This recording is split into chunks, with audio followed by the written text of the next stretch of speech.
I already know what I'm going to call this video. ScrapApple. ScrapApple. That's just fun to say, isn't it? Go ahead, say it. ScrapApple. This is a piece of scrap apple. This is from Tuffy's Gravenstein apple tree from when he was a little boy. He planted this, and I turned a bowl from it, a nice big, well, I don't know about nice, but a big bowl a few weeks ago, and this little piece I cut off of it, and I'm gonna turn it into a cute little change dish or whatever. I just hate wasting wood, and this has a history, so I get a piece of Tuffy's apple as well, only mine will be scrap apple. Good morning, good afternoon, good evening, or as we like to say here at Shady Acres Woodshop, howdy. So I'm going to find a center here somewhere, about there probably, and drill a hole for my woodworm screw and get this mounted up on the lathe and turn a little scrap apple change dish. Over the years, many times I've been asked, how do I find center on an odd shaped piece of wood like that? Well, you could measure, you know, that's 6 1/4. That's 3 1/2. You could find a center there, but it can be difficult. One of the easiest ways, and I don't think I've ever shown this, and it's probably the most obvious way, is just take a compass, any kind of compass you got, open it to what you think it might work at, find what might be a center, and just run it around there. And does it stay on the piece of wood? The idea for me is to make as large of a circle, as large of a hole, as large of a bowl or dish as I can. Also, I'm thinking because this is shaped the way it is, and because I think this is going to be a change dish, it's okay with me if I run off the edge here a little bit. That might just be the perfect place to scoop the change out into your hand. It might be in this case. But anyway, that's not the point. The point is an easy way to find center. Just use a compass, whatever fits. I have one of these. A lot of people have one of these. I find them awkward to use. I've had it for many years. I just don't use it. I don't like it. For what I do, if you've got a big piece of flat round wood or flat square wood or whatever, maybe that's terrific. But for the stuff I like to turn, it just never works out. It's always folding over and falling off, and it's just not useful to me. Anyway, that's just a quick, easy way to find center. And then you don't even have to mark it. You don't even have to draw your circle. But we have that little point right there, so I'm just going to go like this. And now we have the center. I'll just drill a hole right there and get it mounted up on the woodworm screw. Easy peasy. Another thing I want to mention before we get going here. In my lathe maintenance video, I showed this Morse taper cleaning tool, and a lot of people were interested in it and asked me where they could get one, what's it called, like that. And of course I'm in the house answering comments, so I didn't have access to this. It's called TaperMate. TaperMate. Yeah, I don't know. One word, TaperMate. And I bought this at Craft Supplies USA. Online, that's the woodturnerscatalog.com. However, I went there because I thought, well, maybe I got it there. I checked there and I checked Amazon. Neither place has it. My guess is they're probably out of business. I did a Google search for them and I didn't find anything. So I just think they don't make them anymore. Now, because this is a thin piece of wood and I don't want to go too deep with my woodworm screw, this protrudes about 3/4 of an inch. So I'm gonna put this 1/4 inch piece of hard board on here and then just screw my workpiece on there, my scrap apple. I know you've been saying scrap apple, you can't quit saying it. Go ahead, admit it, you can't help yourself. Scrap apple. Okay. Groovy. Scrap apple. The white stuff on here that you see is, I believe, anchor seal that Tuffy put on there to protect it, keep it from cracking. I've scraped off most of it, but we'll get the rest of it with this 1/2-inch chisel. We're going to be turning at 750 RPM, mask and face shield on.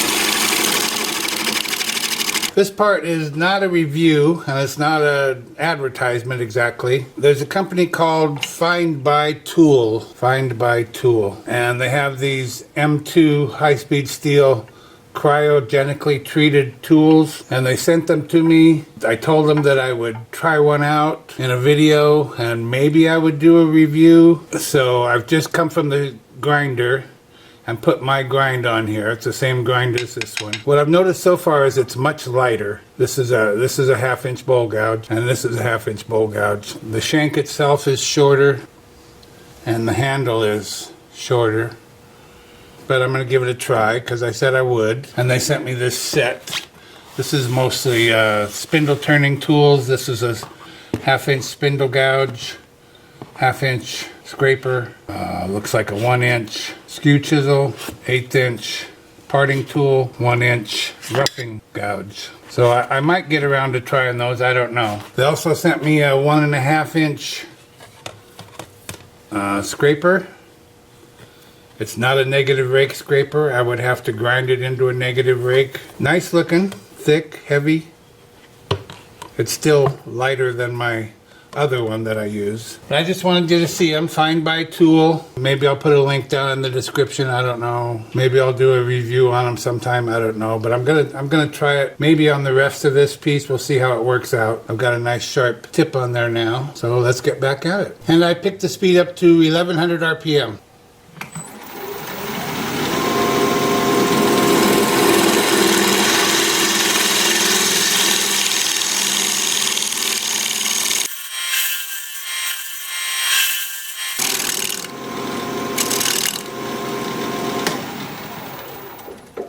Cuts about the same, leaves about the same surface. So let's mark out for a recess.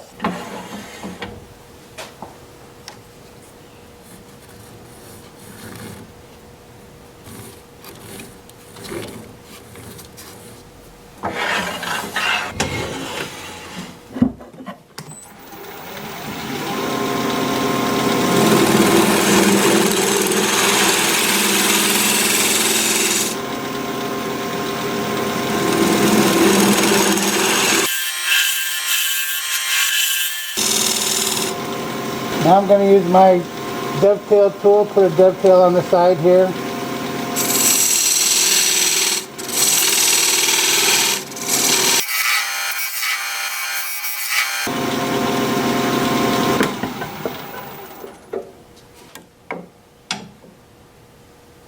And I have just a little bit of lift on these two long ends. And a little bit here and a little bit here. So that's kind of what I had in mind. So, time for sanding. I'm going to start the sanding with my Sandoflex. This is 180 grit. I'm going to sand all the way around the outside, clean up that bark, smooth it out, make it feel good and look good. When I'm done with that, I'll switch to my 2-inch disc starting at 120 grit. I'll have the lathe spinning in reverse for that at about 360 RPM. I'll show you what all that looks like as soon as I get my mask on.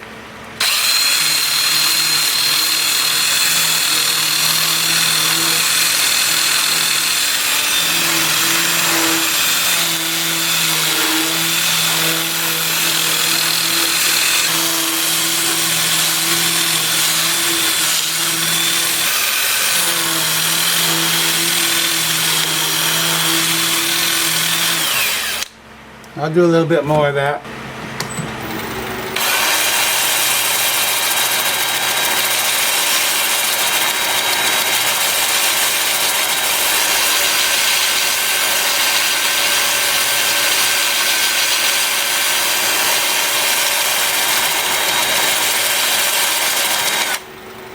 And I'll be doing a lot more of that.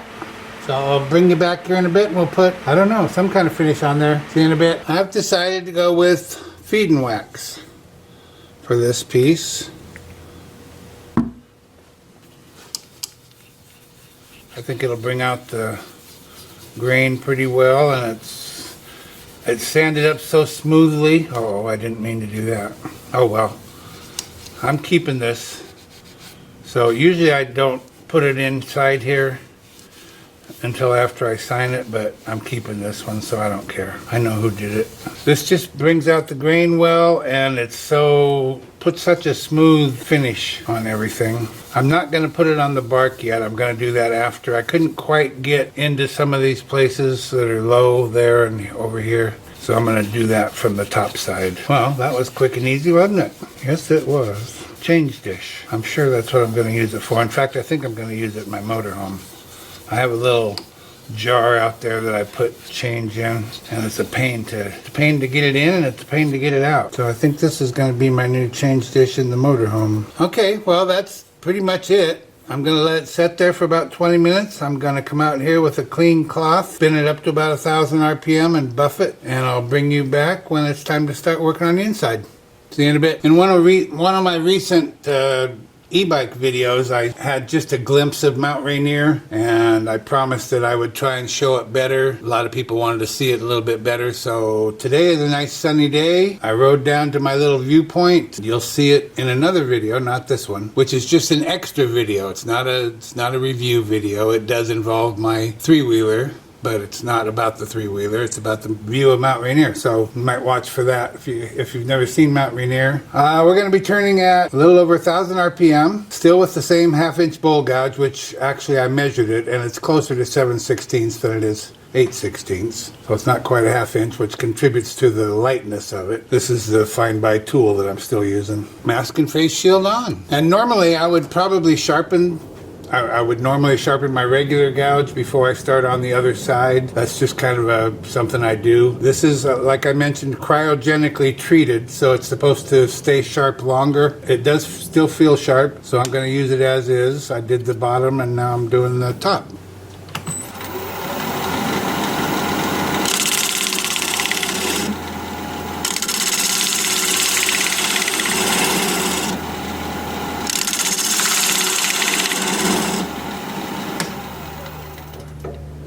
I think I told you I expected to run off the side like this. This is a change dish, and I thought it'd be nice to just scoop the coins out into this natural V. Could do it over here as well, but I prefer over here if we can make it work. So you can see I'm about to run off of there already.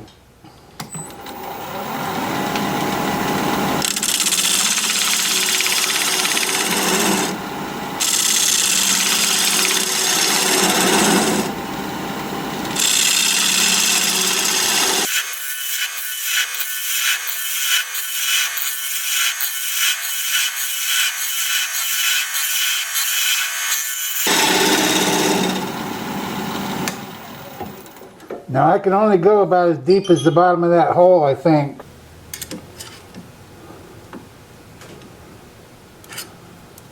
We're just about 1/4 inch now, which is my typical bottom thickness, but we're not there yet. Hope we make it.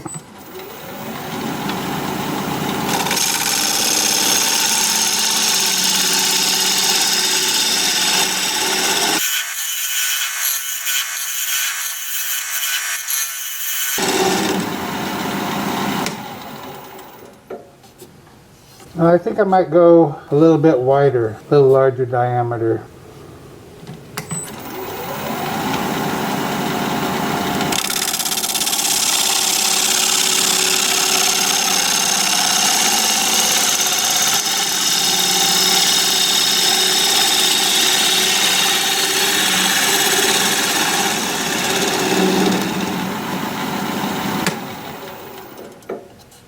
Yeah, that's better.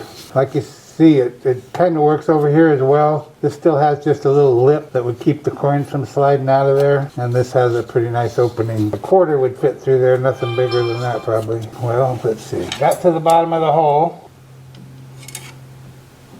I'm still at 1/4 inch. I'm going to go just a little bit deeper.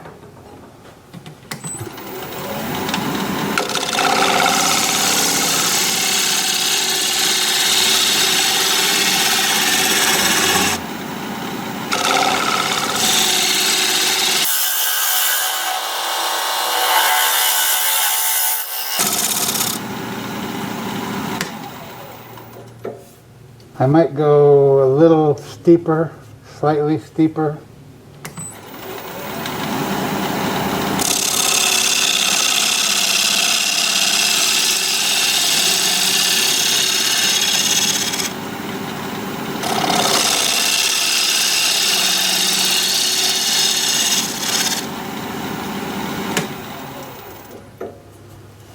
Yeah, now you could just about go out of either side. I'm gonna use my 1-inch negative rig scraper, see if I can clean that up a little bit.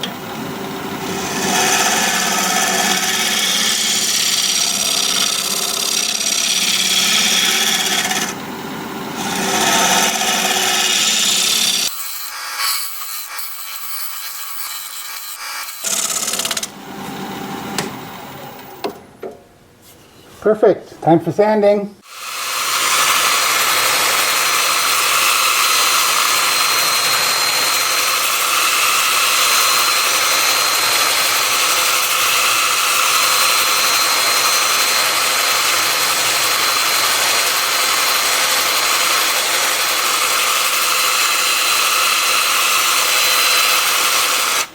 I'm starting the sanding at 150 grit on my 2-inch disc, working up through 400. I'll bring you back here in a bit and we'll put some more, what did we put on there? Feed wax. See you in a bit. Let's see what this side has to offer. Well, that looks pretty good. Several different colors in there. The bark is what's going to make a huge difference on this piece. We'll get some finish on that. Sanded up really smoothly, which I'm pleased about. That's the way a coin dish should be. And I'm going to go in while this is drying and see if I can find a handful of coins to try out. Kind of looks like a Gravenstein apple color. It's been a long time since I've seen a Gravenstein apple, but I grew up with them, just like Tuffy did. Kind of yellow-green color. I'm not sure if you can see. Yeah, you can see the bark.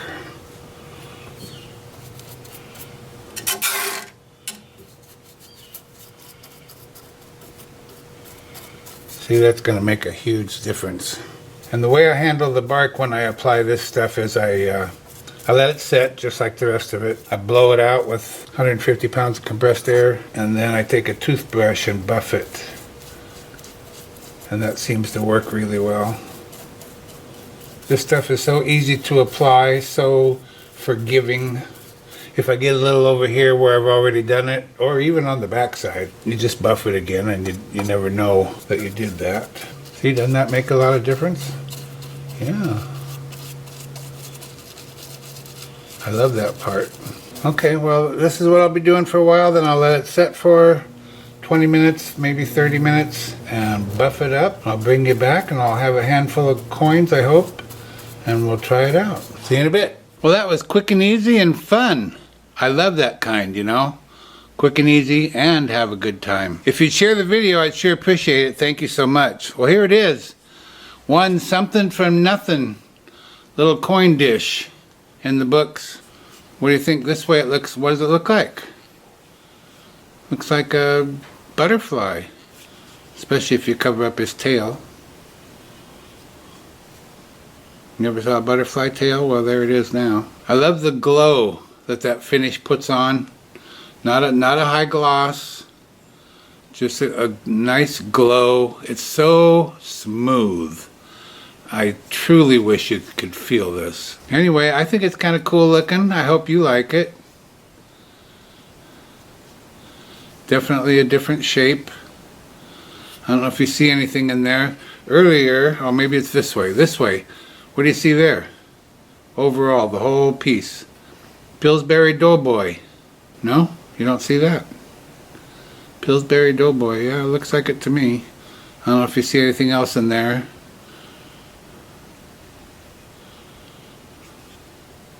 It's fun to do these little pieces, just to throw away piece of scrap. ScrapApple. Oh, ScrapApple. That is fun to say. Well, I had a good time making it. I hope you had a good time watching it. Thank you, Tuffy Marginez, for sending this along for all to enjoy. Oh, wait, I forgot. I said we'd try coins in it. Let's try that. Now, I have it setting on a piece of non-slip material because, of course, it wants to slip all over the place. But that's exactly what it'll be on in my motorhome. Only I'll cut it to shape. I'll cut it to fit so it doesn't look like that. But I just wanted to try it. Whoops. Missed a dime. And now this is my preferred exit hole. Yeah, that works. I'm sure it works the other way as well.